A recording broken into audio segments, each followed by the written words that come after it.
ang nabubuhay para sa sarili lamang.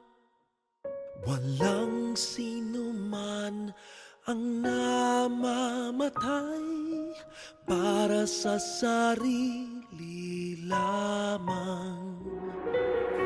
Tayong lahat ay may pananagutan sa isa't isa.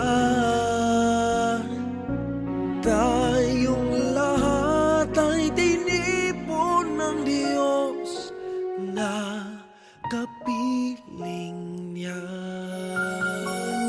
Sa ating pagmamahalan at paglilingkod sa kanino man, tayo ang magdadala ng balita ng kaligtasan.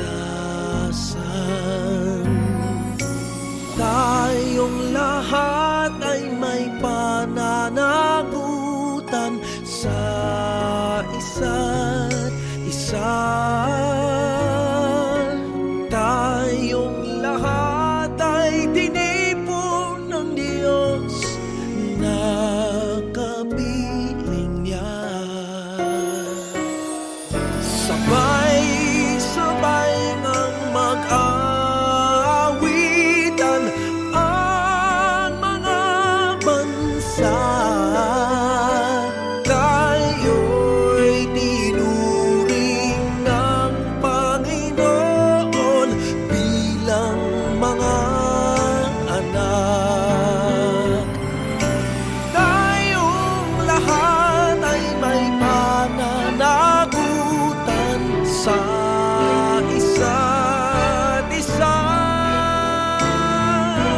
Tayong lahat ay tinipon ng Diyos na kapiling niya.